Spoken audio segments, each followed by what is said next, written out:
Good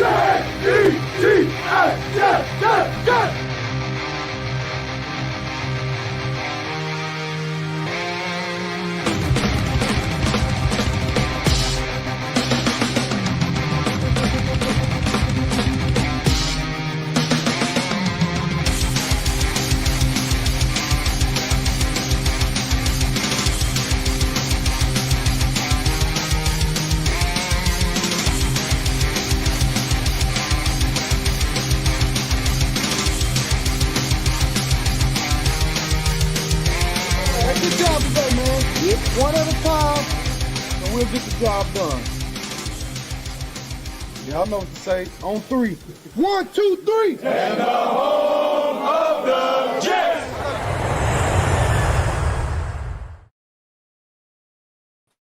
Good evening, everybody. Another Victory Monday.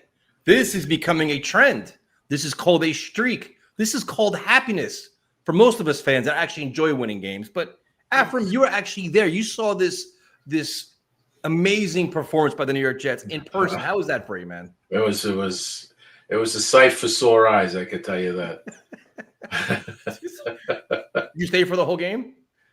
I stayed till close to the end of the third period because my wife, she had to leave. We had to leave. So you did you listen to the game in the car? How'd you listen to the game in the car. Yeah. So as I was figuring my way out of that monstrosity of between that and the American Dream Mall, trying to get through all that traffic, whatever. It was fine. So how was it look on the stadium? Was it like, say, 30,000 fans? It looked like there's a lot of people there. No, you had the lower level was fine. The mid levels was I was on the 100s. Okay. The level above us, you could see a lot of empty space, but there was a good amount in the nosebleeds, which I figured let them move down at least, but who knows? Maybe people like to sit up there. Yeah. But see, the good thing is we have a lot of positives to talk about tonight. We'll get to the negatives because we want to start off with the encouraging things we can build off on and smile, and we'll say the worst for last in this case. So let's start with special teams, man, where this was the group where the Jets were playing terribly early on offense. They looked lost, and the special teams came out of nowhere. And Nwangwu, 99 yards. And then Isaiah Williams, we have to give so much credit to because he was a guy that I wanted cut immediately after the one game where he had the fumble. He caught the ball at the 4-yard line. Like, get this guy out of here. I'm tired of him. And he not only did he not get – he just bounced back, dude, in a big-time way. Special teams player of the week last week. This week, 74-yard punt return. He looks explosive. He looks fast. He's becoming a factor on offense. A lot of credit to him, man. So it looks – and if you listen to if you saw when they're in the clubhouse and – they're giving out the game balls. He sounded very much into being part of this. Yep. That he wanted to be part of this and build this, be part of this team builder. What do you say? If you've got to have that fire in you because it always turns to gold. So which I thought was a pretty interesting saying. But he's bought in. But like he's like he wanted to prove himself and redeem himself. Oh, yeah. And everybody's rallying around. They have that same that hungry, feisty team and. Special teams, a credit to Banjo, man. Special teams been good all year. The punter's been phenomenal. Nick Folk hasn't missed, but the return game is becoming a legit threat now, which is awesome to see. Yeah, no, and then it came at a good time because they came down and drove that long drive and basically 90-something yards. Yeah, and then these guys, the first the kickoff, and then Nwangwu just poof, he made some nice cuts, and. That's how you spark a team up. That's the momentum. You shift the momentum. That's it's true. I mean, it was fun to see some nice highlights. Well, it's fun to see life in this team and fight. And keep in mind, they're coming off a bye week, and they're also coming off a win where it's like, all right, and they're also coming off Quentin Williams being traded, Sauce Gardner being traded, all these rumors, all the speculation, and now it's like, hey, you know what? This team, they all bought in, man. Like, when was the last time the Jets played like this after a bye week? It actually won a game, dude. It's been a long time, especially considering all the adversity they faced, all the nonsense they faced, man. That's where you see – listen, we all criticize the hell out of Aaron Glenn. you've got to give them credit, man. The locker room bought in, they fought, they scratched, they clawed, and they got to win. I don't care if it's the Browns, the Bengals. I don't care. This win to me showed me something with this team. And Quincy got in. He played well. Yep. And from what I've saw and what I've read, he even said, "Whatever you want, I'll even play special teams if you want." Yeah, but he came out flying around, making big. Flying around. But the thing is, now it's like Aaron Glenn's putting his fingerprints all over the team. But now you're seeing the accountability where, I did an interview with Joe Blewett last weekend. He's like, listen, he goes, Quincy Williams hasn't played that well. Like you saw a lot of things he didn't like. Aaron Glenn said the same exact thing. And Quincy's like, all right, you know what? I'm not going to be entitled. I'm going to be pissed off and come back and show you what I can do, remind you what I can do. Because keep in mind, he's playing for a contract somewhere else, most likely. Oh, yeah. He doesn't want to go down like that. Where he's like, well, I'm done. My season's over. No, like I'm going to show you what I got here to show like you made a mistake. Yeah, no, absolutely. And let's see how he comes out Thursday. But I mean, he got humbled. They all need to be humbled. Humbled, yeah. But also, and this is a really good point too. Like, and again, this is the whole thing. The rest of the season, we're trying to find things to build off of, trying to see progress and development, all these different things. The penalties are going down too, man. And again, they weren't being significantly challenged by the Browns, but this is a game the Jets historically would always lose. They would find a way to lose this game. The Browns did what the Jets did. The Browns did with their offsides. Right. That was something the Jets would have done, right? And this is the game they found a way to win, which is cool. We didn't hurt ourselves in key situations with penalties. Yep. Okay. Yes, we had penalties. We had, Thomas had the long penalty on the pass interference. Okay, I get that. But I mean, it didn't we weren't in a crucial situation where all of a sudden someone made a stupid mistake and it killed us. You're waiting for that roughing the pass, or you're waiting for the pass interference. You're waiting for all these things. So you go to the defensive line where Will McDonald, this is the kind of guy we're waiting for all year. Like, and I was so curious to see what was going on. Like, all right, Quinnen's gone. How's this defensive line going to react? Will McDonald, and again, Cleveland Browns, I understand who they're playing, but him and Jermaine Johnson were creating havoc, dude. Yeah. And let me tell you that Harrison Phillips was playing really hard. You could see he was closing up those holes. I mean, they got, he's a little older player, but him and Briggs, I'm telling you, they played well. I mean, they basically couldn't run for the most part. It was solid play up the middle. Yeah, and then you look at the corners where Jamian Sherwood, the stupidest play, he absolutely he just lit up AZ Thomas, man. He literally speared him. He jumped off his feet, speared him, and knocked AZ Thomas out. Who knows he's already out Thursday night, which was so unfortunate because you want to see the kid compete. And the one penalty he had, I didn't think was a penalty, but like I'd rather see AZ Thomas in live action be tested now the entire rest of the year to get all that experience. Brownlee didn't play that great, but they're finding ways. Malachi Moore, they had to move him around a lot. You saw a lot of Tony Adams didn't like that at all, but this team is handling like, all right, injury, next man up, and they're figuring it out. Now, Thursday will be much different with a much better team, but in this game, they tried to adjust as much as they can to just hang in there. With what they have, next man up. And yes, the Browns offense wasn't as good, but they, like you said, they bought in and they're playing hard. And that's what we've wanted from day one, Yep. And who would be Stiggers now? Would be coming in. Yeah, they had Malachi Moore there. That Stiggers. Brownlee didn't play that great, but it took or Thomas, who would be the next man up. I think it's Stiggers, isn't it? That could be. Yep. Don't ask Aaron Glenn because he's not going to tell us. But it's just so you have the defense. I mean, they did. Dylan Gabriel was just. I mean, it's as bad as Dylan Gabriel was. We'll touch on this later. I don't want to get too early. So he was a 50-50, Gabriel. He was 50-50. Sometimes he looked good. Sometimes he was much better than Justin Fields. So then you go to offensive. The offensive line was going to be interesting because you figure the Cleveland Browns, you weren't really scared of their offense, but you look at their defense, you're really scared of Myles Garrett and all these other things.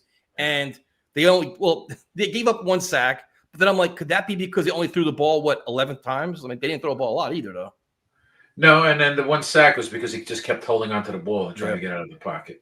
But for the most part, you saw in the beginning of the game, they were sending more guys up the middle, and because they know he couldn't react in time.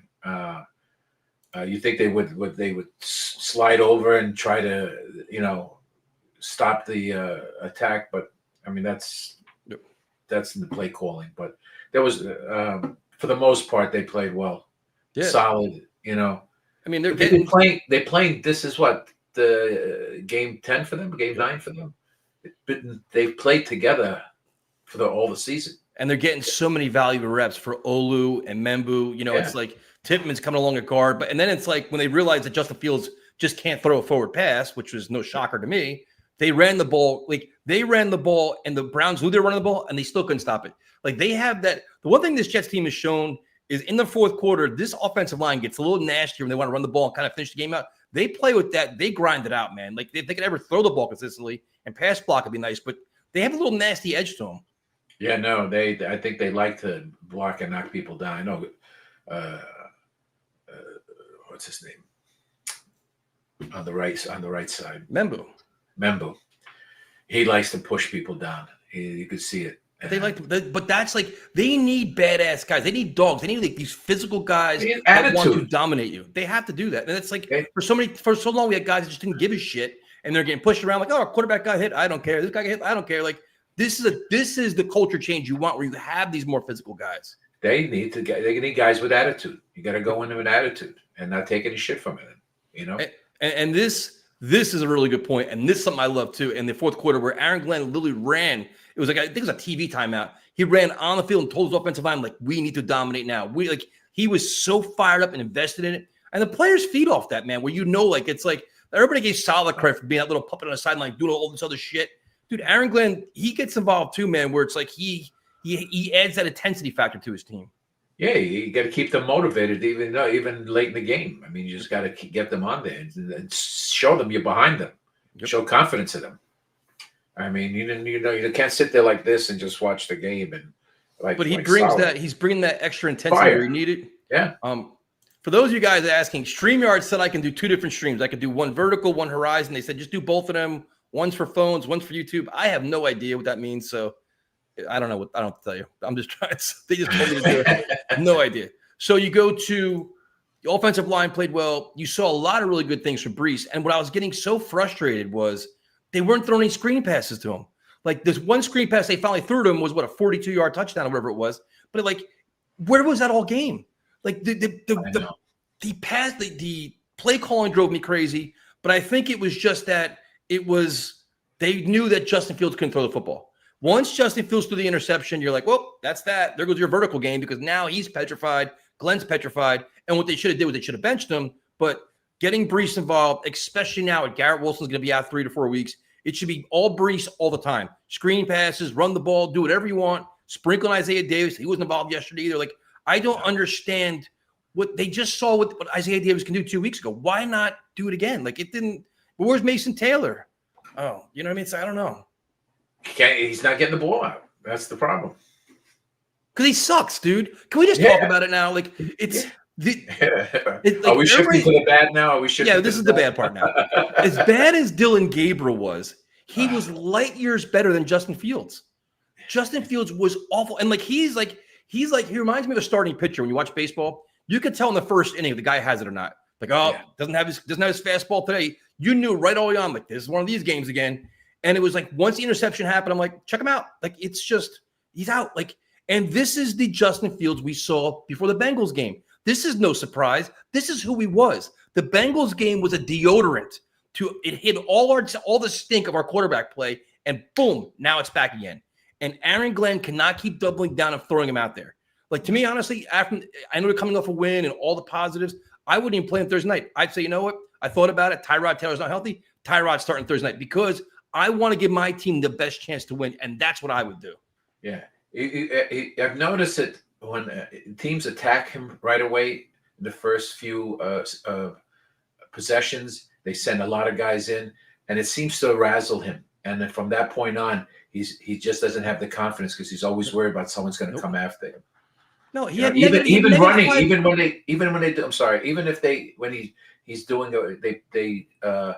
they call a play where he's going to run a ball, he's not even getting past anybody at that point. No, he had -5 passing yards, negative net 5 passing yards at halftime.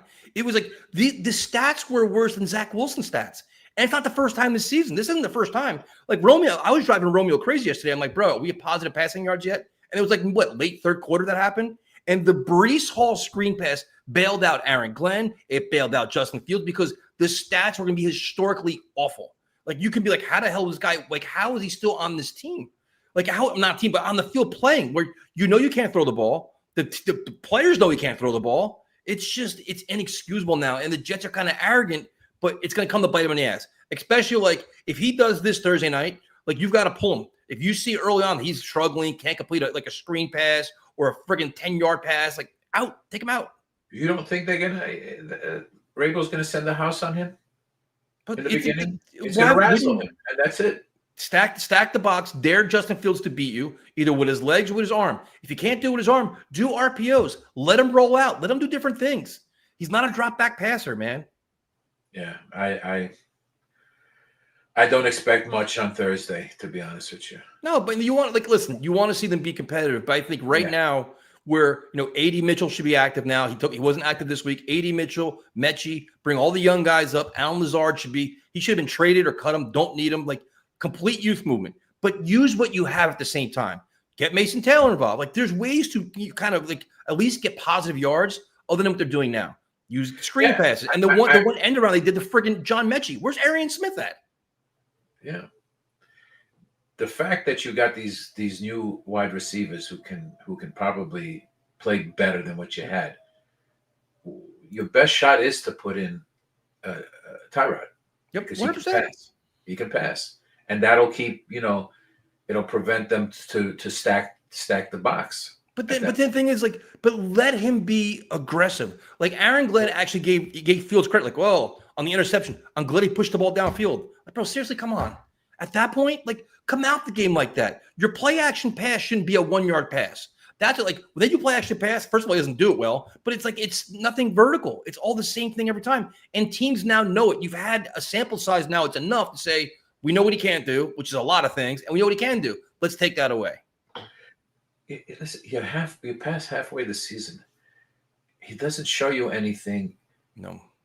Let him sit and learn and watch at that point. He's playing the worst football of his career, and that's saying a lot for Justin Fields. Yeah, let him just watch at this point, and put in Taylor at this point. Yep. You're gonna do your team injustice because they're gonna see you're babying this kid too much.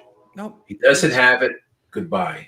But this is where, and listen, I give Glenn a lot of credit for this win. But if you're going to hold Quincy Williams accountable for being bad all season, what in the living hell are we looking at with Justin Fields? Because his game yesterday was terrible. He had a good game against a horrendous Bengals defense, and that's it. Like, think about going into the Bengals game. We're like, dude, I don't want to see him play ever again this year. Like, I was done, completely cooked him. And I'm sure if Tyrod plays the Bengals, he probably had the same numbers. Yeah, or more. So crazy. It's just one bad defense and one bad offense, and we just luckily our special teams saved us for the most part. Yep, and I'm with this comment here. It says AG and Engstrom had to just get totally aggressive on Thursday Night Football. I'm telling you right now, Ephraim, do not play scared to lose. Do not play scared to get blown out. Come out aggressive and try to win the game. If Justin Fields goes out and throws 3 interceptions by trying to spread it out and get aggressive, I'd rather see that than -5 passing yards, taking sacks, looking lost, running for 1 yard. Like act like you're a competent NFL quarterback. If you can't do it, try somebody else. Yeah, he just doesn't want to get rid of the ball unless he sees a guy wide open. That's why he shouldn't. Yeah. He's just that. I mean, that's it. Every guy he throws to, he never throws someone with anticipation that in stride. Throw him open. Never in stride, rarely, and that's only because his eye is on that one person, and they see that. They know it. Yep. They see it that he's just eyeing one guy. It's just it's crazy, man. What's up, Jack? What's going on, Tyson? 2 in a row, my friend. We won 2 in a row. Victory Monday, man. I don't know. I'm surprised you don't have the balloons in the background celebrating. I have them in the living room. Yeah, I mean. This is a Browns loss as much as it is a Jets win. I thought it was comical. I mean, it looked at one point like it was a Jets intra-squad scrimmage, just with different jerseys. It looked like the Jets were playing the Jets when there was a 3rd and 18 or something. Yeah, they got a defensive holding. And I'm just thinking to myself, you're holding a receiver against Justin Fields. They could have just let the receivers run free. Justin Fields is not hitting anyone downfield. Nope. And then the jumping off sides was classic. Hysterical. I recognize that move. That's a very Jetsian move right there. But isn't it more fun winning games like this than losing games like that? Yeah, I mean, look, I was rooting for a win. You know, I have to give Aaron Glenn some credit here, where the team hasn't quit on him. Like when you're 0-7, like the wheels can really just fall off. I mean, they've been playing hard. I love the fact never once in that game did I think to myself, oh, it would be great to have Sauce and Quentin Williams. Not that like they were bad players again, but it wasn't like, I mean, the Jets pass rush was the best it's been all year. Yeah, it was crazy. Will McDonald seemed like a monster, and the secondary, like, they got beat a few times, but like they held up for the most part. And the reps that these guys are getting, like you're figuring out now, like there's a hunger to the team now where you're a veteran, you're a 7-8 year veteran, like you can just shut down. You're like, I'm getting paid $25 million a year. Like it is, and you get used to losing, like Quentin and Sauce, like those guys, they've never won in the NFL ever. That's all they know is the culture of losing. And to get that out of the locker room, I'm not saying they were cancers or anything, but like you get a young, hungry kids out there just running around, flying to the ball. Like they don't know any better. They don't know any better. They're fighting for their next job. It might be, maybe it's the Jets, and maybe they're auditioning for the league.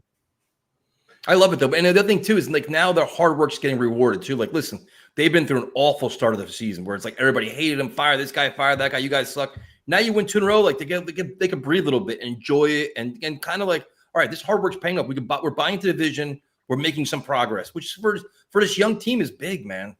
Yeah, and to Jack's point, they're hungry.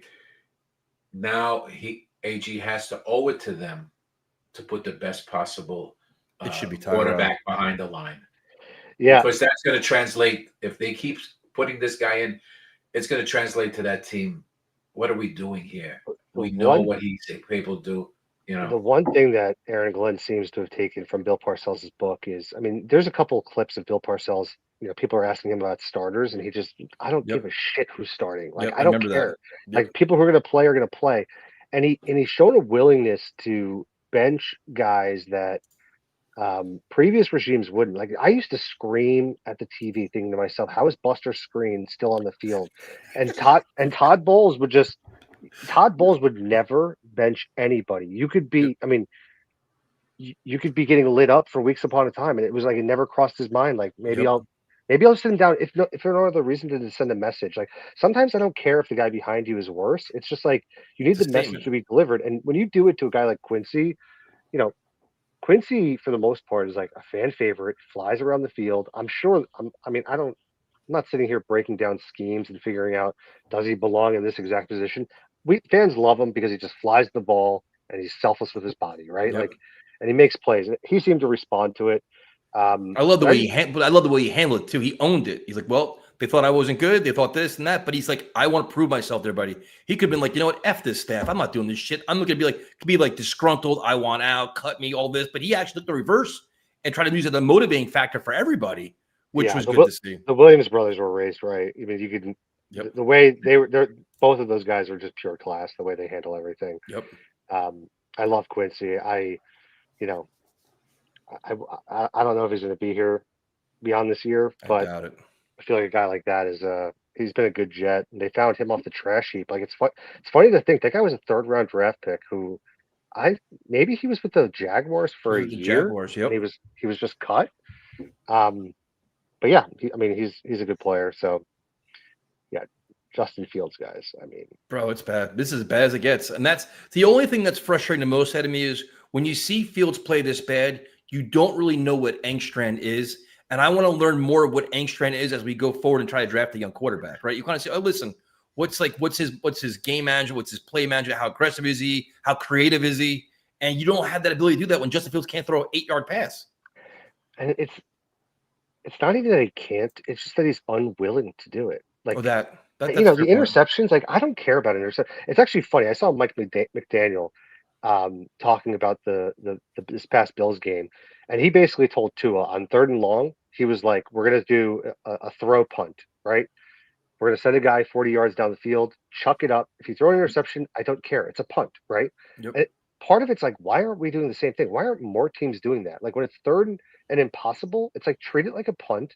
It's no difference, and give yourself a chance. But it's like Justin, especially with Arian Smith, dude. Arian Smith can do one thing very well: is fly. Like take a chance, and now you have A.D. Mitchell too that can do the same thing. Like and it's like it's just. I'm with you though. Like I want to see those shots downfield be more aggressive. Maybe you get a pass interference. Maybe you get anything. Like, a lot of good things can happen other than just run third and long punt. Like it's crazy. I mean, at some point, like I know the most popular position in New York sports is a backup quarterback. I mean, I have no real interest in seeing Tyrod. I know you kind of have to tap him, in the next couple of weeks if you're going to make a change. But like at some point, like you have Brady Cook on the roster, like. He was a 3-year starter in college. He's a good athlete. I mean, he had one of the fastest 40 times of any quarterback coming out. I think he ran a 4.6. So you're not giving up much in terms of like, I mean, I know Justin Fields is a different kind of athlete, but like gives you the same level of mobility where like if things break down or he's incapable of making a throw, like you can just take off and run. Yeah. It's just like throw him in there. You're kind of like at a point where you're tanking anyway. Like, what do you have to lose? Like, I think back to those like Brooks Bollinger days, Yeah, but you know what? It's basically it's a lost season anyway. We're not going playoffs. Like, this is an audition for everybody. Like my time with Justin Fields is done, dude. Like I just can't watch it anymore, and it's not really a reason to because you're like the experience. Like he's not your bridge quarterback. Like everybody keeps saying, well, bring him back next year. Like say you draft Mendoza, Justin Fields can start. Like absolutely not. Like this should be a one and done with him. Justin Fields has been so bad. I mean, I think this will be his last stop in the NFL. I can't imagine anyone looking at this tape and going, because he can't be your second quarterback. Like if things go awry, like you can't play him. Like are you going to carry him? Is he coming back to be a third quarterback somewhere at $800K a year? Like the guy's banked $70 million in his career. Like he's not playing for pennies on the dollar. Some will take him if they as a project for that. But Adam, if you're going to say year 2, we want to be a lot more competitive and win games, and that's going to be like your whole best chance to win much, especially with a young rookie quarterback. He's not the guy. Fields isn't the guy, dude. He's just not. No. That we know.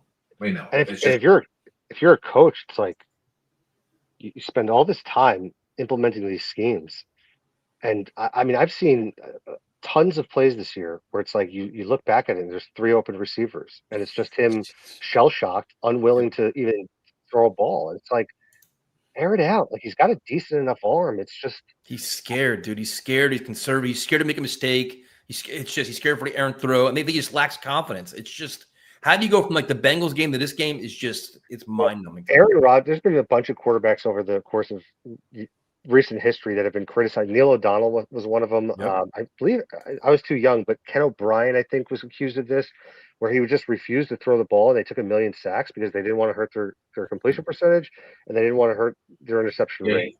And I watched Ken O'Brien. He held on the ball. He beautiful pass thrower. He had great thrower. He, instead of getting rid of the ball, he took a lot of sacks and it killed a lot of drives. But Justin Fields, like if you look through his stat line previous years, like you look at it and you go, 16 touchdowns, 9 interceptions, like that's not bad. Like maybe he just needs to grow. And then you realize to yourself, he's just not throwing the ball and he's taking 1 billion sacks. And the offensive line gets blamed and everyone. Terrible.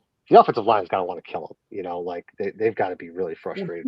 There's a couple times it was I think it was 2 games ago where the one time he took a sack and Membu looked pissed. Membu's like, you still have the ball? Like he looked back like, are you fucking kidding me?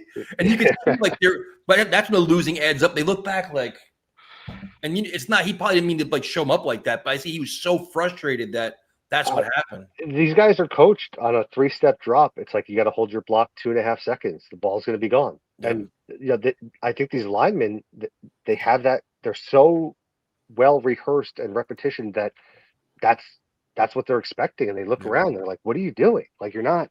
The ball's got to be gone in a certain amount of time. It's just he doesn't do it. So what's your expectation for Thursday night against the Patriots? I assume it's going to be a bloodbath. I mean, like the performance against the Browns. The Browns have a good defense, but I don't expect this to be a competitive game. Like at this point on the defensive side of the ball, they're down a lot of talent, and Drake May is kind of taking that next step. Yep. And then offensively, I know you guys are talking about wanting to be aggressive. It's like who are you throwing to? Like Mason Taylor and a bunch of street free. Breece Hall out of backfield, go vertical, get A.D. Mitchell, you have Aaron Smith. Like, just throw the ball around, dude. Like, you know what? It's driving me crazy. Is there's a lot of teams in the NFL that don't have a lot of talent wide receiver, but you find ways to scheme them open and just throw the ball around a little bit. It doesn't have to be always a perfect play. Like, use these athletes, man. I mean, Dylan Gabriel is not an NFL quarterback. I mean, he's awful. But the one thing he's got the worst arm I've maybe ever seen from a quarterback. He was like shot putting it. I mean, it's really ugly, but he's kind of a rhythm type guy. But it looks like he can read a defense. I mean, he's 5'11", so he's got an inch or two on me, which is not great if you're trying to play an NFL quarterback. He was like a slowed down version of Tua.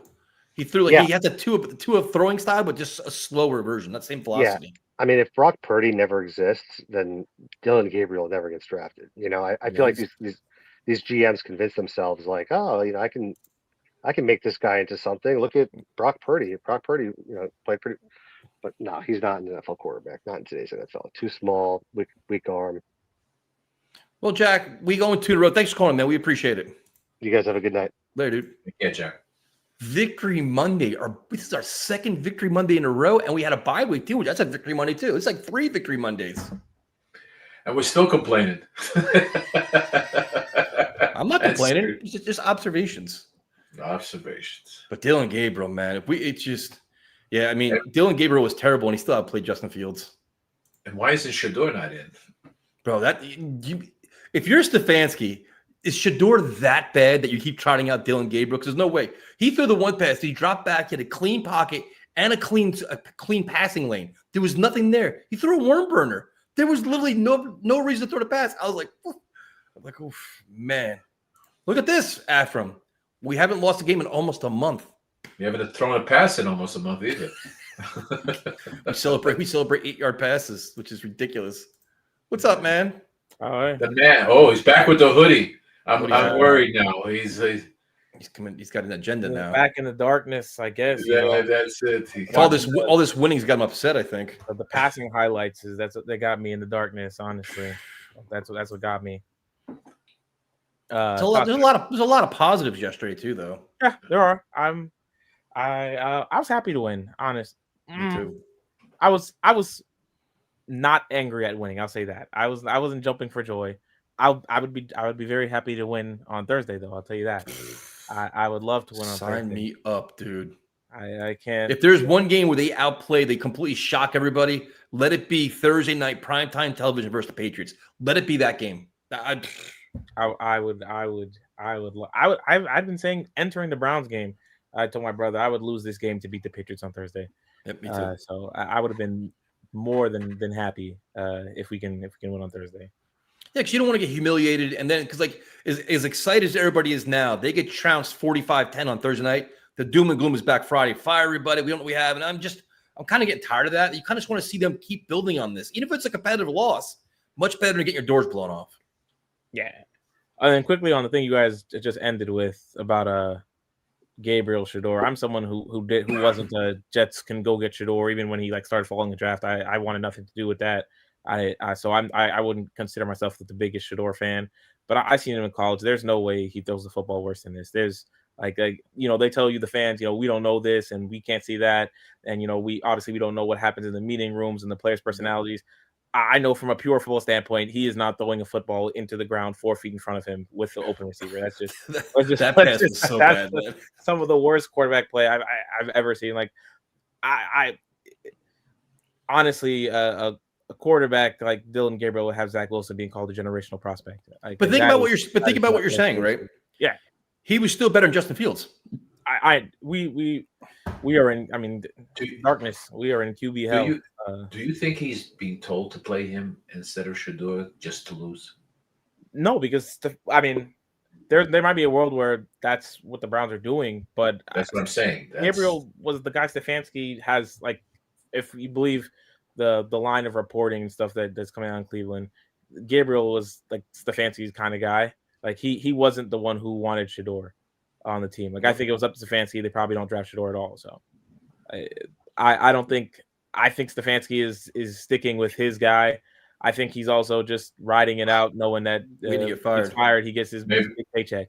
Maybe that's what he wants. He wants to get fired so he can go to another team. Maybe. But if you're Aaron Glenn though, and you bench Quincy Williams for your poor play, is the only reason why he's not benching Justin Fields because they won yesterday? Because take away that Breece Hall screen pass, his numbers are horrific.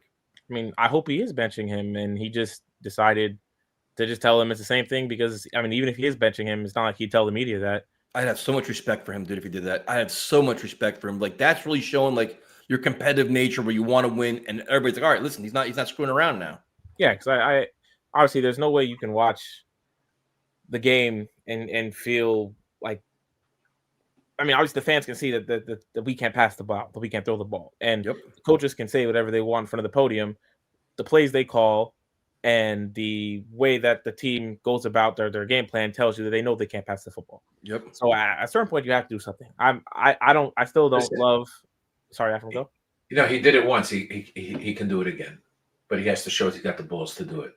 Yeah, I still don't love Tyrod. I think, I thought Tyrod played, pretty horrible in the Buccaneers game. I thought like some of his decisions were really bad. I don't think he played great when he came in for Fields.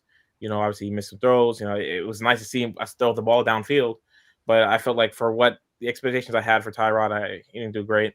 So I don't have a lot of hope for him either. But it'd be a bad Tyrod's better than a bad Fields, though. I can't keep watching this. Yeah, I was gonna say I can't keep watching this. This is I would like to see. I mean, but the question is like they ask Aaron Glenn after the game, like evaluate Justin Fields' play. Got to watch the tape, bro. You had negative net passing yards at halftime. There's nothing to watch there. But you have to sit with your team and watch the film. Like, how do you look your team in the face? But yep, that's our guy for this week. It's impossible, dude. My thing that I kept saying is like I hope, you're saying one thing to the media, and then what you're saying to your team is actually consistent and it's honest, and that.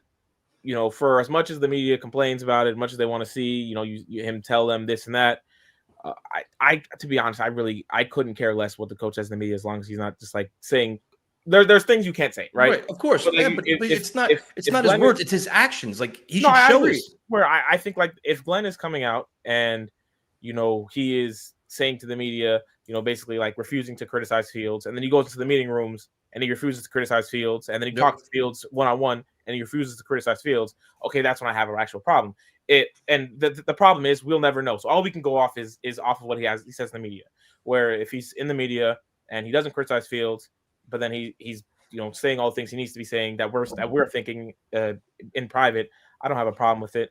It's just that we will never know. And maybe he's the guy who's just not gonna bash his player until like it's like. Yeah, but this is similar to the way Saleh handles Zach Wilson, dude. It's the same shit. They babied him. They don't want to say anything. But it's like he's not your long-term answer. He's not your draft pick. He's going to be gone next year. There's literally no reason to play him. You tried it. You took a big swing. You missed. It is what it is. I agree. I just think I'll say personally, I think sometimes you don't need to kill a guy in the media for him to get the point that he's not playing good. Obviously, they never criticized Quincy in the media, but they went to him and told him, you haven't been playing up to the standard we want. And, obviously, Joe, like you said, when you had Joe on, Joe was talking about Quincy with the gap discipline and like how if he makes a play, he makes a play. But if he's not making a play, he's compromising the rest of the defense by just running in the wrong spot. And so obviously the coaches are seeing that and they're telling him that. So you have to hope that that's what they see with Fields. And that's they have to, man. Just make the change. Like, I'd be so excited. I'm not saying, like you said, I'm not saying Tyrod Taylor is some great quarterback, but I know he can complete passes. And you could open up your offense a little bit to at least be competitive against the Patriots. I have a hard time thinking that Fields can keep the Jets in the game. I just don't think he can. Yeah. Get that from. I would set him as quarterback 3, bring Tyrod up as 1 and Cook as 2. Let him just say, hey, just watch.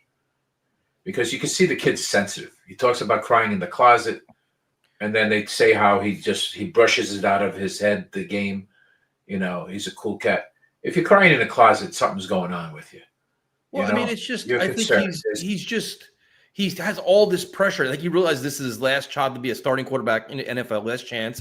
And he sees all the losing, the media, the fans. He's letting everybody down. He's probably like, "Oh my God, this is kicking any worse," and it's actually getting worse.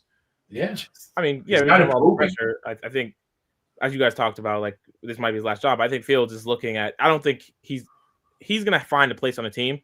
He's just going to be buried in the depth chart. Like I could see him for example, going to Baltimore and being a QB3 behind Huntley and Lamar, and you just we won't see him play football maybe ever again, or at least till 2031 when he has his Geno resurgence. But the Jets shouldn't go down the Justin Fields ship for the rest of this year. It doesn't make any sense to do that. I wouldn't do the Fields versus rookie next year either. Nope, because, me neither. I mean, what is our rookie going to learn to do from Fields? Nothing. Cry in the closet. But the other thing too, somebody in the chat mentioned this too. It's just you're also not seeing your wide receivers develop either because they're not getting significant chances in the passing game to make plays, to run the routes, to get rewarded for running the routes, and to see what plays actually work. Yeah, there's a lot of things that Justin Fields is doing is holding his offense back. It's never a great place to be in when your wide receiver evaluation is based off of graphs and separation spread charts, where it's like Arian Smith he's separating amazing. It has nothing, just negative yards on that graph. Yeah. So what's your level of confidence going to Thursday night? Confidence? We won 2 in a row, man. Playoffs, confidence. I just hope we don't get our asses kicked, but I want to win. I want to win bad. Me too. I'm going to be rooting for the win the whole way. Obviously, I've never gone, even in our worst tank years, I've never gone to a game against the Patriots. It's in there like, man, I gotta lose this. Nope. I can't. I hate the Patriots forever. And they're talking about we're back. Oh my God, I couldn't take it. I can't take it. I do believe we can. Our defensive ends can get to him. I think on that offensive line. And May's been playing well, but he's kind of a turnover machine, honestly. And if there was ever a game to get an interception, please, I need it. Isn't our no interception streak is reaching like near historic levels, right? Surprise me. I think I saw a stat about that our game streak of without interception is we're getting into we're climbing the ranks. We are soon a few games away from some. We're breaking records. Chavez, thanks for calling, man. We appreciate it. Yeah, have a nice night. You know, Afrin, too. I have a sheep over here too. So I have a goat and a sheep. Oh God! But I broke the sheep. What do you broke the sheep? Thank God. Maybe you can break the goat. It doesn't make any noise though. Maybe the battery's dead. That could be too. Shit. Hey, wait, look. No, I can't see it. Look. Doesn't take much to amuse you, does it? I got a wood penguin too. I got all kinds of shit around here. What's up, man? How you doing? Hey, how you doing, Tyson? Doing good. Tyson, this guy, they got to sit him down. Yep. You cannot let him go in another game and perform the way he's performing. I agree. He doesn't run. He's not a pocket passer. They don't roll him out, and they're not using enough runs with him. Yep. He had Adrian Smith wide open on a post pattern, and he never even saw him. Yep. And he had all day to throw the ball. He out and out stinks. And I don't care what Glenn says, he should be benched, and he should never see the field again this year. Cook would be a major grade up from him. I agree. I completely agree. I said this, was it the Bronco game? What was the game before the Bengal game? We got destroyed. Was it the Broncos? They all freaking going to be. I forget all the losses now. But I was at that point too, man, where it's just like I'm done with this. I'm done. We've seen enough, and it's like I'm tired of watching the receivers getting held back now. Like you want to see what A.D. Mitchell can do, see what Mechie can do, see what Aaron Smith can do. Let's see what this offense can actually be. Go downfield, go vertical, take a shot at least. How can you evaluate any of your receivers with this guy, or your offensive coordinator for that matter? Because your coordinator's got handcuffs on right now. And you mean to tell me that Glenn doesn't see this, or he wants to sit there and play with the press and tell him he doesn't know who's going to play? I agree. This guy should never see the field again in a Jet unit. He's worse than Zach Wilson. He is. Worse. And if he doesn't run, he's really worse because he can't throw. Yep. At least Zach could throw. Dude, I completely agree, man. And this is where Aaron Glenn's being tested, though, because it's like you want to talk about accountability and all these things, your best chance to win, competition. You have to bench him because now you're not competitive because of him. He's literally holding your offense back. So if you bring in Tyrod Taylor and he fails, at least you took a chance. You're showing your team you're trying to win this game. Exactly. And I'll tell you, I'm thrilled with the Sauce Gardner Quentin trade. Yeah. Sauce Gardner can't catch. He can't tackle. He was a number 4 pick who's supposed to be a game changer. He never turns around. He gets all kinds of flags. His first year, he got away with murder. Then the ref started catching up with him. And Quentin Williams is not playing unless he's got a bag of money in his hand. He doesn't want to. Had a rough game yesterday. He got beat for that 2-point conversion too. Was rough. He dropped the pick 6. He had a rough day yesterday. Yeah, I loved it when he dropped the pick 6. But I've seen that before. I seen that about 2 in the Dallas game a couple of years ago. It would have changed the whole game if he picked it off. But I was really happy with the trades. I think they did the right thing. They were going nowhere with them. Yep. And actually, they won 2 games without him. Yep. And actually, like watching like Will McDonald play yesterday was fun. Like watching like the young kids, like Malachi Moore learn, all the young guys like running around. That's fun to me because I don't want to see veterans playing that aren't going to be here next year. Because why bother? Exactly. Thanks for the time. No, thank you. Great call. Have a good evening, guys. You too, man. Take care. Got fiery callers tonight, Afram. Look, see, I got you all fired up now. I mean, I'm very fired up. I'm gonna send you a goat. You need a goat now. Send me the sheep because it's quiet. Well, no, it's on a stand. Like there's little stands for him, and I don't know what I did. It was during the game yesterday. I got pissed off. I think I broke it. I don't know why I got mad at the Jets yesterday, but it was just like. I'll send you the $3 to get a new one. What's up, Charlie? Charlie from Los Angeles. Yo, he's in LA. What's up, man? What up? How you guys doing, man? Doing great. How you doing? Long time listener, very long time listener. Second time calling.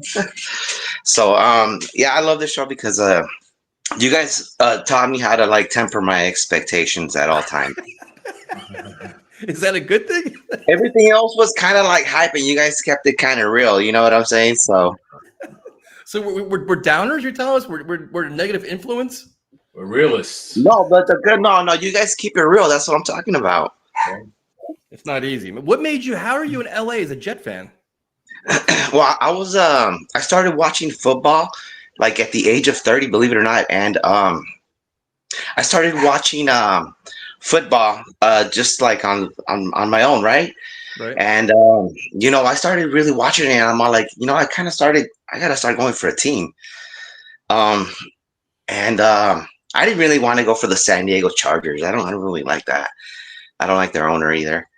Well, I don't like our owner either. But I guess I always caught the Jets games, and I kind of low-key started to go for them, and then little by little, I kind of started listening a little bit more to them and all that, and lo and behold, I became a Jets fan. Who was the head coach when you first started? I'm sorry? Who was Jets head coach when you started watching? It's when we drafted Leonard Williams. Oh, that's going back. That's got to be Bowles, right? What was Leonard Williams? No, Rex. It was Rex's last year. That's at the Bud Fumble. Oh, that game. I was at that game. Right. Lucky me. That was when that was when Joe Namath told Susie Colbert he wanted to kiss her, right? Oh, wow. When he was all drunk at halftime. Was that the game, Afram? I don't know. That was a Monday night game, right? It was Sunday night. Yeah, Monday night game. It's a Thursday night game. It's a Thanksgiving game, wasn't it? Or was it? I don't know. It was ABC though, wasn't it? It's an ESPN game. I gotta remember. ESPN. I forget what. I forget now. So, what were your thoughts on the game yesterday? What do you think about the Jets should do with Justin Fields? I guess do it game by game. If it offers a better opportunity. Yeah, I would Thursday night. Fuck, hell if I know, man. Jeez. That's an unfair question. I don't know. Yeah, so a quick. It was a 2012 Thanksgiving Day game. After I was there for that game. I got a funny story for you. I was at a family party on the other side of Long Island. I sat in almost 4.5 hours of traffic just to get to the game, to tailgate for an hour and go inside, and that's the shit I saw. I saw the butt fumble, and then I had all this Joe Namath drunk thing. Yep. This was, what did you say? This was a December 20th, 2003 game? No, the butt fumble was 2012. Thanksgiving. No, but when Joe Namath wants to kiss you. Was it? Yes, what I'm reading, yeah. The memories were December 20th, 2003. So what? I got an interesting fact for you. Let's do it. Well, I ever since my fandom, I haven't the Jets haven't gone to the playoffs. Oh Jesus Christ! That's the 15 years. I haven't experienced that, so that'll be nice. And hopefully it's soon, man. 'Cause it's not. Can you imagine that being at least? That's amazing, man. Jesus, that's brutal. And you're still a fan. Yeah. I'm still with it. I guess I kind of wanted to mention a couple things. First of all, well, I don't expect too much from them for this season, but like this coming up game against the Patriots. Mm-hmm. If they made any real progress, what is acceptable? Like kind of close around the middle of the fourth quarter kind of deal. That'd be a welcome sight. I mean, because the Patriots are much better, especially at the quarterback position, especially at the head coach. I mean, if they're competitive, if it's a close game in the fourth quarter, that's a win for the Jets. Ephraim, what do you think? Yeah, if you keep them under 25, that would be a win for me. Just show them, not to let them walk all over you. And if we could stop the run and just make them pass at that point, yep. That's what you need to do, and then put pressure on him. That's the only way I could see. Keep 8 back, and then just rush with the front guys that you have, and take it from there, and hope for the best. Run the football, ground the pound, run the football, play nasty physical football, time and possession, all that stuff. That's why you need Tyrod in there. Yep, 100%. I kind of wanted to make one more point. Actually, Jack brought it up. Like, I never thought about it, but Ekstrom, the offensive coordinator, mm-hmm. I always thought he was kind of bad, but he is hampered by the quarterback play. So I could just imagine, Well, it reminds me of going back to Mike LaFleur. Remember when Mike LaFleur had, you had him under Saleh? It was like we didn't know what he was because the quarterback play was so bad. You get the same feeling now with Engstrand. You saw some things against the Bengals, but the Bengals are terrible. You saw some things against the Steelers, but the Steelers' defense was bad too. It's like we don't really know what he is as a play caller because the quarterback play is just so inconsistent, man. There's no trust in the kid if he can do it.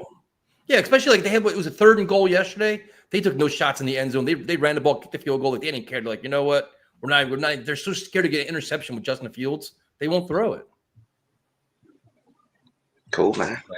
All right, man. I'll let you reach out to the next caller. Thanks for calling, man. We appreciate it. Take care, Charlie. Peace. There are so many fans, dude.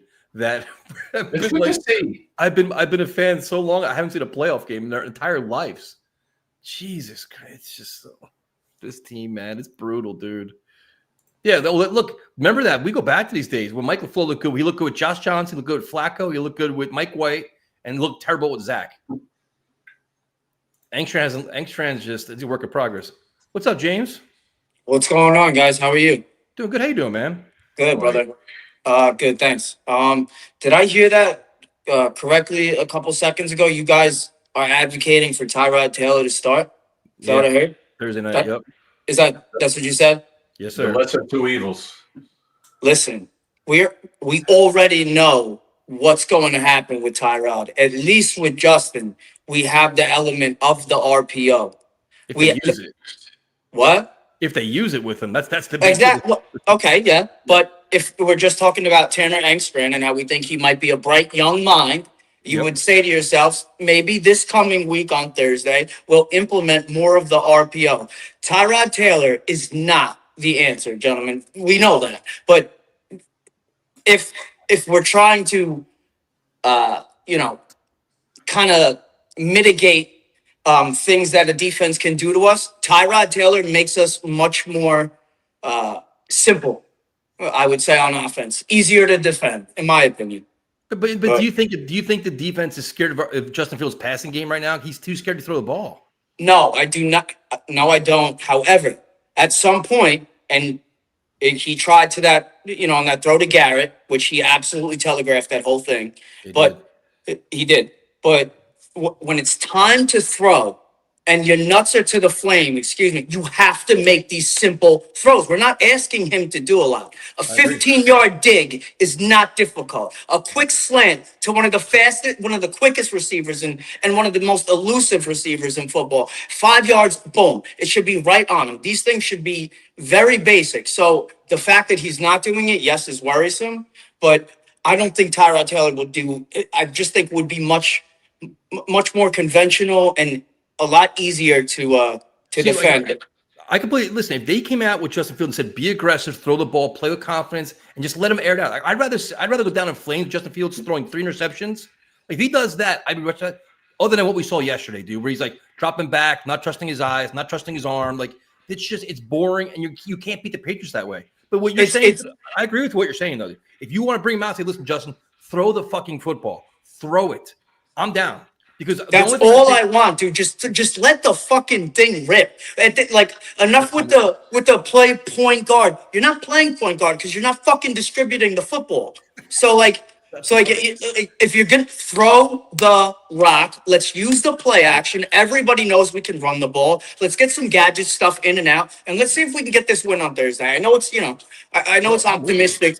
But you know what? I don't want to lose games. And we have 5 first-round draft picks in the next 2 years. We have 3 twos. We got $394 million in cap space, I believe, or somewhere thereabouts from 2026 and 2027. The future is bright. So let's just keep building this foundation, guys. That's it. So we'll see what happens. Listen, I'm with you. And the reason why I'm saying Tyrod, because I want to see an actual passing game. If I know. If you're saying that, if he's doing that, let Justin go down in flames with Justin Fields, dude.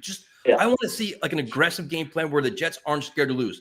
Try to win the game on Thursday night. Why not? For sure. And dude, I've been saying it for a while. I call in a couple of different shows, but like, why not bang them with a flea flicker on the first play? Block it up, block it up, pitch it back, and just launch the Arian Smith. Let's see what AD Mitchell can do 100%. If he's going to play this week. Let's try something like that. Well, we always, when the game starts, I'm like, why not do a play action pass on first down? Just throw the fucking ball. Like, why gotta be run, third and long pass? Like, change up the whole momentum here. I agree. But I'm optimistic right now, so we'll see. I appreciate it, guys. I like what hat you wearing, dude? That jet hat? That's badass, dude. It's nice. You like that one? I think Muji had this on the other day, actually. I like that hat. Yeah, nice. Yeah. Thank you. I appreciate it. But I'm gonna call in more, guys. Appreciate it. Have a good night, man. Thank you. You too, bro. I love his energy, dude. Man, but it's good though. He's just not doing it. But like, listen, the thing is, we're not hating on Justin Fields. It's just what we've seen and what he's doing. It's like, come out with that's the same. Like, what's crazy is the Steeler game. He had that energy. He played with confidence, throwing the ball downfield. The Bengals, you saw when he had confidence, you could see it. But then you could tell yesterday early on he didn't have it. Like, you could see within the first quarter he was. When he was bombarded against that Bills game, he changed. Yep. He changed from that game on. Yep. And that was it. He just was afraid to get hit, or he didn't know what he was expecting guys to come through the line each time. Just get rid of the ball. But it's not hard. Like, just be aggressive and just everything Aaron Glenn talked about, just actually do it. And if it's like just tell me it's okay to fail. Everybody's gonna fail. That's the thing. He's afraid to make mistakes, as you said. He's just afraid. But he's so you can't be it. You can't be. You make mistakes. That's what that wasn't. I think Phil Simms always tells a story about Parcells, where Parcells said, "Listen, man, if you're not throwing interceptions, you're not trying. Like, you've got to be more aggressive. You're not gonna always throw the perfect pass. So try it. Like, try to get it out there and do something with the football. And like, that's what kind of Fields needs to learn that, man. Now, obviously, you don't want to throw 5 interceptions a game, but take some chances. Trust your receivers. Trust your play caller." James is awesome, dude. What's up? Almost Jets now. We're making progress. How y'all doing? We going from Victory Monday to Doom and Gloom Monday, aren't we? No, we're just now that we've won 2 in a row, we want to find a way to win on Thursday night. We're trying to find our best chance to do that. Oh boy, you know what? I really hope Mike Vrabel, just say, thinking we easy to beat, because I don't think that's happening over there in New England, because they going. Hey man, you never know. They are rolling. I'll give them that. Okay, hold on. The Buffalo Bills were rolling. They went down to Miami, got their doors blown off. Anything can happen, man. I know. It's just this. First off, let me just say this: Justin Fields better go in that special teams room and thank them for them 2 touchdowns. Because if they did not do that on Sunday, we're talking about you only had 40, maybe 50 passing yards before half. If I'm correct, before half, your ass, that was dude. the game. He had -5 net passing yards at halftime. It was bad. It was just. And then bad. and see, like I feel so bad for Garrett Wilson. I'm literally to the point where it's saying, "Yo, Garrett, fake an injury if you're not getting the football, brother." Because he's there's out no way. For 4 weeks now. He's out for 4 weeks. He got hurt. He's out 4 weeks. The knee again. It's just like can we see some competency from the quarterback position? I feel like we haven't had that since Sam Darnold. That's just ooh. I wouldn't say my that was he goodness. wasn't competent either, though. We haven't had that since Fitzpatrick, I think. Sadly, Yeah. That The first year. year. Oh my god! Yeah. It But he had just talent. like he had talent. It's just the organization not surrounding him with the pieces. Then the whole shebang, this and that happened, and But see before you now, know but it, see, he's but over even there now though, with bowling. Justin Fields, like I don't even care who the receivers are. Just throw the football, dude. Just throw it. Like you have AD Mitchell, like just try it. Like take chances. You know what I mean? Just don't be run, third and long pass. Play action pass, you throw it for the sideline for 1 yard. Shit like that. It's not winning football, man. And if you make a completion, you build your confidence up. 100%. You know? Yeah, but his best completion is throwing it to the damn halfback out the backfield, and And they don't even do that enough. Yes, They only called one of those yesterday. And even that it took him a know long for a time. fact. You got nailed on that pass too. Yeah, I drilled. but this is why I know. You got drilled. This is why I know for a fact, right?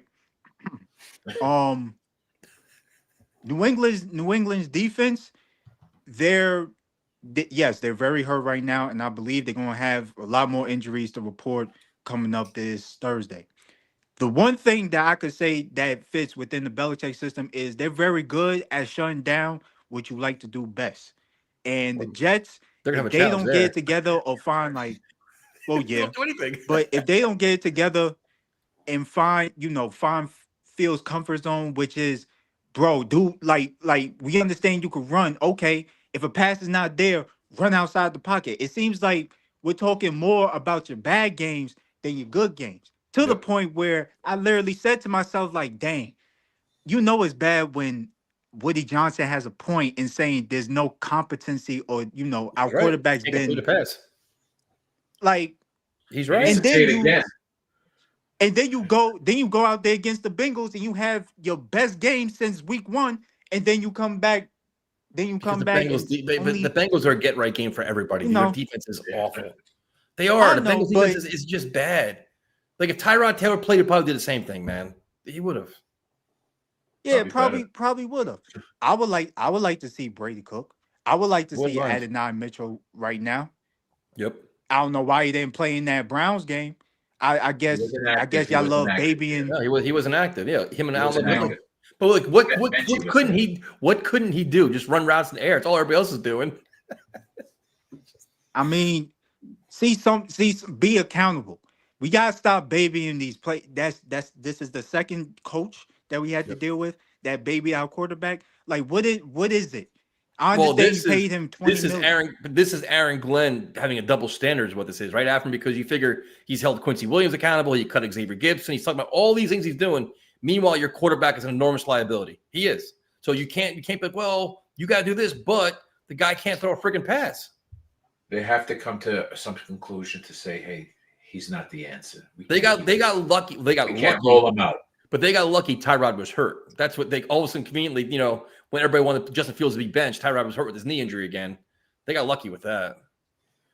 That's just. I mean, it's at this point Thursday night. I mean, we'll see what happens. I'll tune in. But at this point, man, the way these quarterbacks been playing as of late, man, we keep on saying there's light at the end of the tunnel. No, that light at the end of the tunnel was a fucking train because we never fucking have any type of competency within the quarterback position. We like the last time we was even competent, we had Revis, we had Mark Sanchez as the fucking quarterback. Fortunately, he's going through shit right now. But it's like what is there to hang your hat on that we might draft Mendoza? We probably I hope we don't miss that shit. Well, the future's bright, dude. They have all these draft picks. They have a ton of cap space. There's so many ways to turn this around. It's just getting through this season. Yeah, this season it's only week 10. We got 7 more weeks just to see. Oh, can the Jets win a game? Yes, they're gonna win at least 3 more this season. We'll see. I know this. If we get punted on Thursday, better not be no smiley faces. No. We gotta hang our hats on the future. No, I'm gonna be fucking tight because we're incompetent. We're competent 1 week to where we could win 2 games, and then we're incompetent because we got smoked. They're playing one of the best teams in the AFC on Thursday night, and the Jets aren't that good of a team. Be competitive. But expecting the wins kind of much. Ephraim.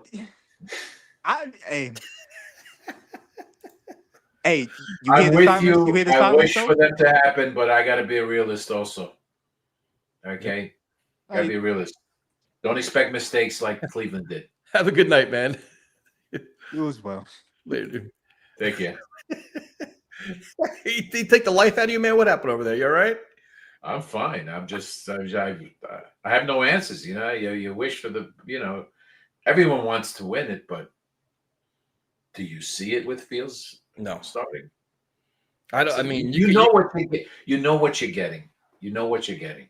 That's what the problem is. Yeah, that's the problem. We know what we're getting, and we're not encouraged by. But we did win though. We won a game that we normally would lose, so we've won 2 in a row. But if there was a game to shock everybody and really show up and be like, go deep in the fourth quarter and really push the Patriots, I wish they do it, dude. Because the last thing you want to do is be up late Thursday night, watch another ass kicking on primetime television and dealing with it all day Friday. Fucking same old Jets. Haven't we had success on Thursday nights, though? Dude, we suck on Thursdays. Oh, actually, no, that's true. We actually won last year on Thursday. Yeah, we do good on Thursdays. Monday, we suck. Mondays and Sundays are a problem. Yes. You know, even if we had 50-50 chance with him, would be good. But it hasn't been 50-50. It's not like he's been 1 game good, 1 game bad, 1 game good, 1 bad. It's bad, and 2. It's just and two of the worst teams. We we kept them in the game. I mean, we lost 13-6. The Panthers was the game before the Bengals. That's right. When that's dreadful. That's right. So it was 13-6 loss there. It was 13-11, was it, against the Broncos? I forget. They all mixed in. All these losses kind of 13-11. Broncos was 13. We got shellacked by the Cowboys, 37-22. Dolphins was because the Panthers, they had 6 sacks. The Broncos had like 9 sacks. Yeah. It was, I don't know. Just all right. A game. Let him get a B game first before you can get to the A game. I think a C. I can take a C+ game at this point. C+. We've been watching some of the worst pass. I just want him to get a passing grade. Bro, you know what's funny? It's like there's things we say. There's actually like the history behind it. It's like when we say this is some of the worst quarterback play we've ever seen. Think about all the bad quarterbacks we've seen play. Like I see in the chat, the Tim Boyles, the Trevor Simeons, the Bryce Petty's, all these guys. Justin Fields is making his mark with all of these guys now. He's that bad. Fucking, we make fun of Zach Wilson. He's better than Zach Wilson. I mean, Zach Wilson's better than he is. How bad that is. And he's not even playing. we used to make fun of 98 passing yards at halftime. Oh, 60 yards at halftime, 98 yards. We can't even get past 20. Holy Christ. It's crazy. Yeah. Those Aaron Rodgers fans are kind of quiet right now, aren't they, these days? Yeah. He had like a 19 quarterback rating yesterday or something like that. Wait till the Baltimore Ravens come by and just blow past those Steelers. What's up, man? How you doing? Hey, guys. Hey, a win it's true. You say a win is a win, and it was kind of ugly, but they still won somehow, despite Fields, which makes it even better. Yep. It was fun watching the special teams guys. I mean, Banjo's got the special teams playing well. He does. We haven't had really this kind of special teams since the days of Westhoff, honestly. Yep, So that's I'm true. kind of happy about that. I mean, if I had my way, well, no, I won't say what I was going to say, but I'd say I'd fire Glenn and hire him as head coach, but who the hell knows? But anyhow, the problem that we've got, I'm looking at the game and watching it. I mean, the defense played pretty well, given the fact that we've lost 2, quote unquote, of our best players. They had them playing pretty well. Now, again, Cleveland's offense was bad. I kind of enjoyed watching Gabriel throw. I don't know how the hell. A friend of mine said, "Oh, he's just like Jim Zorn." No, he's not. He may be left-handed. That's about the only thing he's got going for him. He's left-handed. I mean, just awful. So it wasn't that tough a competition, but yet they still put up 20 points. He outplayed Justin Fields. Yeah, he did. And the thing I don't with Fields, what I don't understand is I'm really worried that Glenn has just got in his head. He's going to keep playing him because he's embarrassed that he signed him. He cut Rodgers, which, again, if you're looking what Rodgers is doing, it's not like he's burning up the league. Nope. But the point, and I agree totally with, I still do. I'm glad he did that. But he went after Fields. There were other quarterbacks he probably could have gotten. He could have had that would have at least been halfway competent. And now you're faced with, I agree, the biggest thing I heard was you're saying, well, if we put Fields out there, it's hurting the whole bloody team. We can't see how these new receivers are going. Yep. We can't see how Adrian Smith is coming along. And I don't know if it's Fields being stubborn. I don't know what the hell it is. He doesn't throw to Brees that much. You know, you've got so many ways you can play around with this. And that really worries me. What the hell is in Glenn's mind? Because we know that this is a non-win season. We know he's evaluating talent. Well, how do you evaluate talent? How do you evaluate your offensive coordinator when you have a quarterback that can't do anything? Yeah, but the thing is, the one point you made was, you know, during the game yesterday, we're like, where are the screen passes to Brees Hall? Like, why did they wait so long to do it? Like, you only have so many valuable assets, and then Garrett Wilson gets hurt. Like, use him and Mason Taylor exclusively. Get Isaiah Davis back in the game. Like, why not maximize your resources?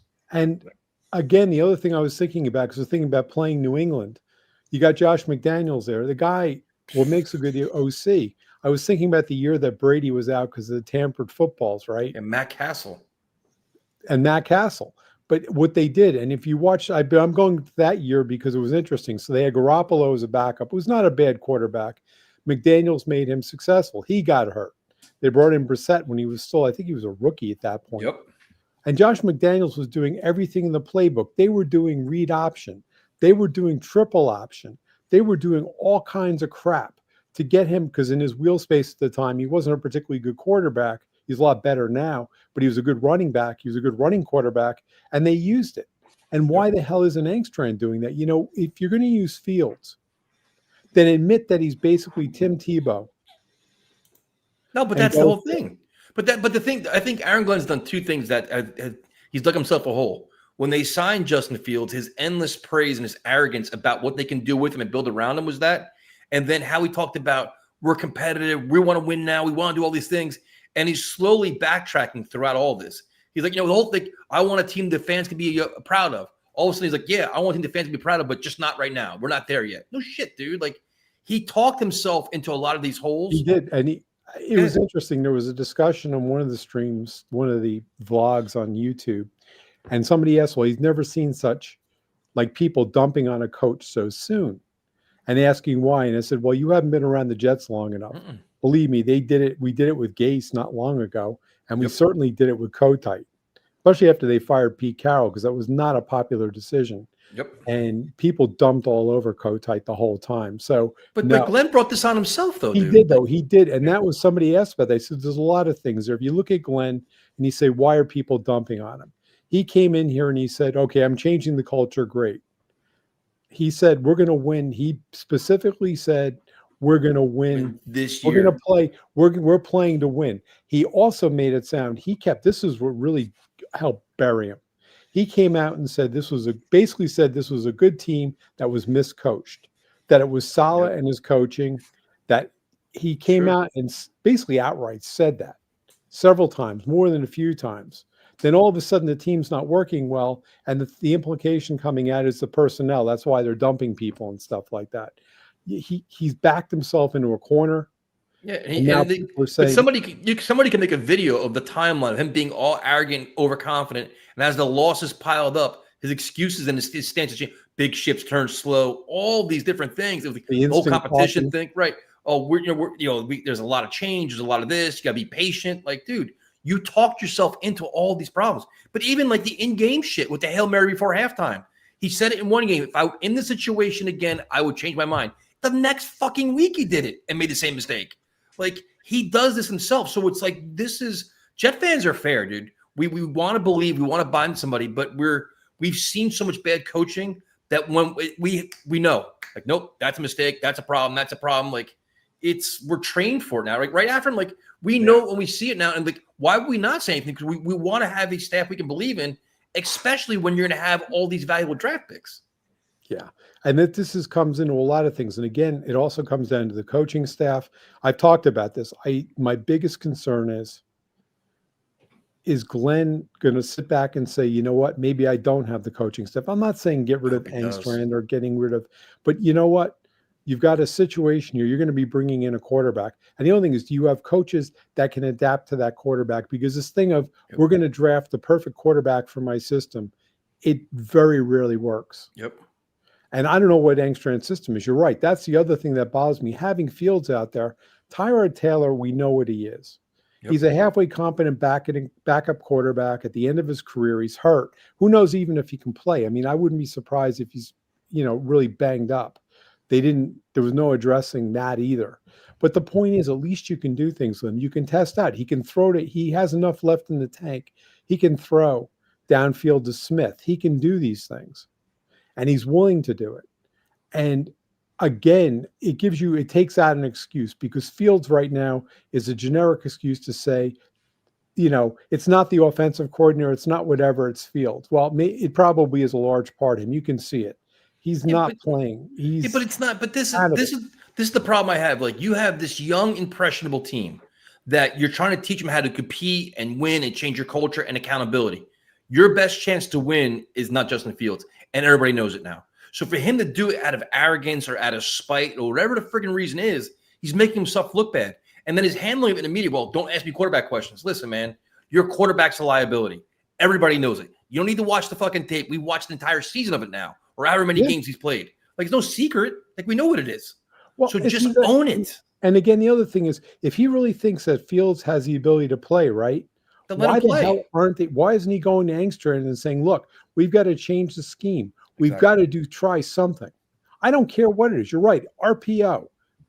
I don't care if it was a read option. I don't care what the hell they went to, because they're not scheming him. And what Engstrand is doing, which really concerns me, is he has him back there as a pocket passer.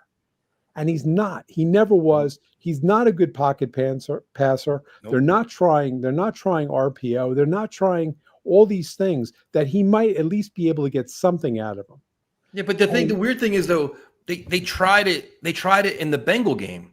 They tried it in the Steeler game. Why aren't they trying against the other teams? Like, the one question I wonder is it a conservative game plan going in? Like, is it that? Or, like, to me, it's like, you're playing a very good Patriot team. Don't go in with half your bullets in the pocket. Use them all. Like, you know what I mean? Like, unleash everything here. And this is a question for Glenn, a question for Engstrand, because we don't know what their approach is. It's their first year. But don't go down like super, super conservative. Well, this is nothing. I mean, if you have a halfway competent quarterback in there, they can do that. They can experiment. You know what? It's not a winning season. We're trying personnel out there. They got young guys playing. You know what? Nice part about having young guys, they're enthusiastic. They'll try anything. And they're willing to try anything. Go do it. And but I get it, Afram. What are you going to say? I was saying, with Fields, they could be calling a good play. He's just not pulling the trigger. Well, we don't know. I mean, again, we don't know it's true. We don't know that, which is another problem. It just seems he always checks down a lot more than anything else, because I think he's just afraid to throw it downfield. Just throw it. They have to take the fear. They have to take the fear out of him, and I don't think he still just doesn't have the confidence to throw it out unless the guy is wide open and he has plenty of time to throw it. Because when he throws it, he throws a good ball, but you see it's always somebody that's wide open. Just waiting there for the ball to come in. The other problem with Fields has been all year, long before he got this beaten down, he's again one receiver, Basically, it was Garrett Wilson. Other guys were open. You look at the all 22. It's not like the other guys weren't getting open. They are. He's not throwing to him. The other thing is he's inconsistent. You can throw. He's got an arm on him. There's no doubt about it. But he's wildly inconsistent. He'll hit somebody with a beautiful pass, and the next time they're throwing a 5-yard crossing route, and he misses the guy, throws it behind him, and the receiver gets killed. He's just not. And he is what he is. You know what? He is what he is. But I think they have to give him a chance to get confidence in the first quarter, though. You've got to come out throwing the ball, let him run around, like get him active in the game plan, and just let him get hit if he has to get hit, run the ball, whatever. Get him fired up in motion, and maybe that helps him, sparks him a little bit. Yeah, but I think 60-40, that it's at least 60-40 odds that Fields is starting against New England. I don't think he's going to put Tyrod in. I would have so much respect for Aaron Glenn if he comes out and says, "Listen, we evaluated the tape, and our best chance to win right now, we think it's Tyrod Taylor." But well, this is the other thing. I mean, he keeps saying he's a part. He doesn't say it. He says he's not Parcells, but it's obvious that he's in that school. The way he handles things and stuff, he's very Parcell. And I think that he's not following that because Parcells, you know, and I know. Yep. Parcells, you ain't doing the job, you're out of there. Yep. And he wouldn't care. He wouldn't care if it was a high priced, free agent. It wouldn't care if it was a rookie that they drafted in the first round. If he thought they were not giving him the best game, he'd get him the hell out of there. And at this point, again, in a season like this, where the only thing that we have is evaluating for the future. I mean, people saying, "Oh, we won these games. We're going to go 10-7." Come on, give me a break. It's not that good a team. The defense isn't that good yet. No, but you want to see them compete, find ways to win. That's what we want to see. And the thing I want to see is it's what we talked about at the beginning of the year. Again, these are crappy games, but these are games that traditionally the Jets would lose, right? Earlier this year, they had crappy teams and they lost to them. But especially keep in mind, though, you won a game coming off a bye week and a huge trade deadline where you lost two big players in your locker room. So he kept them, and that I'll give Glenn credit. He kept them together because you knew there were going to be people that were upset about losing Quinnen and losing Sauce, right? And also Quincy, knowing that they were talking about trading other people. I mean, the fact that it came out widely that they were trying to trade Breeze, I don't believe half those stories though. Some of those stories are just no. He definitely was. I mean, he was out there. I mean, I don't know. It sounds like he was definitely out there. Now, if that's the case, they got a problem with Breeze because they better convince him that, like, you know what, we like what you're doing. You're our guy. You're now our feature back. Because the other thing was, they're going to tag him into the year saying we're going to be running back by committee. But something changed because now Aaron Glenn's like, Breece is our workhorse, Breece this, Breece that. So now it's like they're kind of telling everybody, listen, we didn't trade him. Now we're going to have to tag him because we're not going to let him walk. Hopefully he believes it. Again, tagging him, it's better if you can get him where he agrees to something. He's not agreeing to shit, dude. Because if you're Breece Hall, you're going to be like, I want to hit the free agency and I want to test the market. Once that happens, he's gone. So the Jets are going to have to tag him. Yeah, but if you tag him, the problem with that is he can be disgruntled. I mean, it's not. He's going to hold out then. Then we got to get Afram involved. You give him 3 for 36? No. I mean, yeah, he won't take it though. Well, it depends. The running back market is still pretty soft. Yeah, if he's going to want more than 3 years. Like we want to give him what he wants to take. He probably thinks he's a top 5 running back that's being held back by this organization. Yeah, I mean, obviously he knows that he goes someplace else with a good team and everything else. He could end up with be a 1,500 yard all around with passing and running. He could be a 1,500 yard guy easily. So could Afram. You could be a 1,500 yard guy, I think. In my car, yeah. Exactly. Thanks for calling in, man. We appreciate it. Thanks. Have a good night. Yeah, that whole Breece thing is crazy because it's just now it's he played well that game. He was fast on that. Yep. On that. I still like to see more of Isaiah Davis though, man. Like they worked him in well with the Bengal game. Like you sprint it up.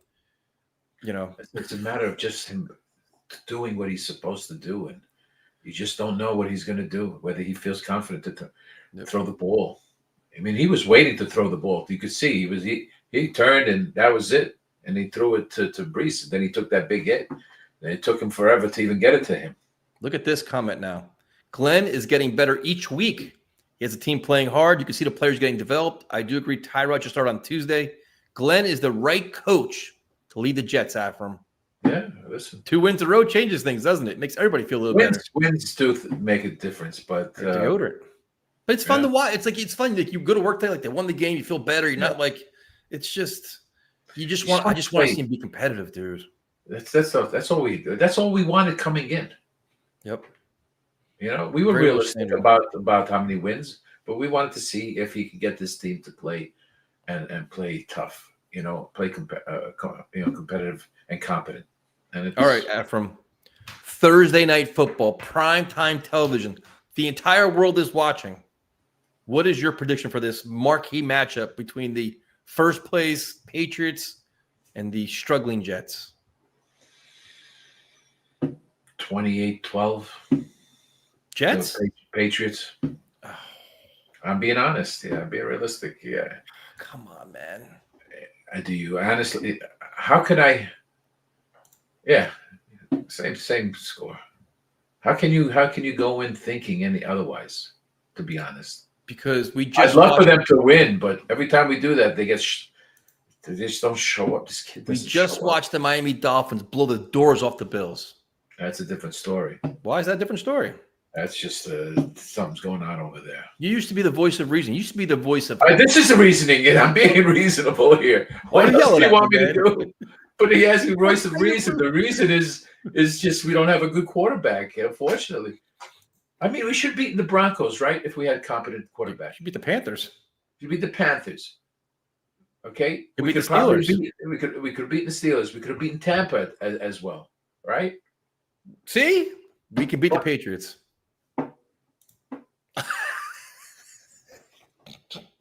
Yeah.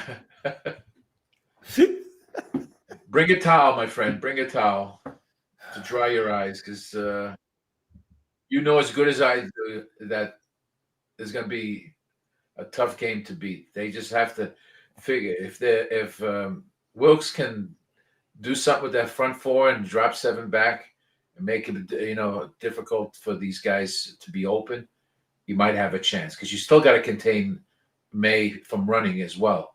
So it's a tough sell. I think this game will be much closer than people expect. That's my prediction. I'd say take the 15 and just take the son of a bitch out. That's it. See, Michael Clemens finally earned your value. Exactly. What the hell? It's 15 yards. See, now this is a very good point from Elmo. You can't go 10-7 without losing 7 games. You drop that 1 in front of the 7, in front of the 0. Listen, I love my team. Okay. I hate seeing Tony Adams play though. Tony Adams is he just annoys me to see him on this team and actually on the field. The hairs come off your hand. when you saw him get burned yesterday, I'm like, why is he still here? And the injuries keep. A lot of guys always still, but that's what they have. Let Dean Clark play. Bring Jarius Monroe back. I don't care. I agree with you. You got nothing to lose by bringing the young guys in. You have a young team. All right, so so is it a game in the fourth quarter or is it over by halftime? I think by the fourth quarter we'll know. I think they'll still be in it in the third quarter. That's progress then. Yeah, I believe that. I think they can hold them, because I think it could be a trap game. I think they're all elated that they won the Tampa game, because Tampa was hurt. They had what's his name out, the other receiver, Mike Evans.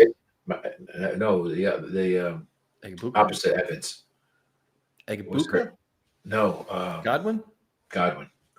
They weren't fully healthy. I don't know, man. Godwin's killing my fantasy team right now. Yeah, that's it. Both were out. It's when you don't have no weapons, there's nothing you can do. Someone steps up, but Speaking of low-scoring games, the Eagles-Packers right now going into half at 0-0 is interesting. Good defensive game. Listen, the Bills didn't score until what? Late third quarter or fourth quarter? I was busy watching my Jets after I couldn't tell you. You know what I mean? Yeah. Okay. Well, we'll wrap this up. Somehow we did an hour and a half here on this. It's not a lot to talk about this team. I know, but listen, let's hope for the best. You know, I'm going to root for my team, regardless. But you know, I have high expectations? I can't say yes. I'll tell you right now, if they find a way to win this game, look out. I'm talking playoffs with the Jets. We're running the table. It does. I tell you though, the Patriots after us have such a soft schedule. I think that the Bills are the only team that would be able to beat them in Buffalo if they played or whatever. Because everybody else is horrible, unless the Miami picks up and does something. But they have nobody. Definitely coming off like a Patriot fan right now. No, I don't want to see them in there. But unfortunately, they lucked out with a very soft schedule. The amount of teams, it's exactly. I mean, talk about a team that just gets lucky. You know. Thank you guys for joining us. We definitely appreciate it. It's it's another one of these Jets. I guess I'm not sure if Kevin's streaming Thursday night. I don't know. I don't know what he's going to do, but I'm sure we'll be streaming at some point on Thursday night. I'm not doing a post game show. Absolutely not. I'm not going to be at midnight talking about this team. You didn't do one yesterday, did you? No, I was tired, dude. I was losing my voice because I was yelling so much. I was getting pissed off, and I was like, I was just because Romeo had to mute his microphone a lot because he was with his family. So I was doing all the talking and yelling and throwing. I was all mad. Yeah, it was a win. Everyone's happy when it's a win. You know. So, thank you guys for joining us. Definitely appreciate it. And then Thursday night could be the biggest surprise of the year. You never know. Yeah, only I believe that doesn't. Look at that.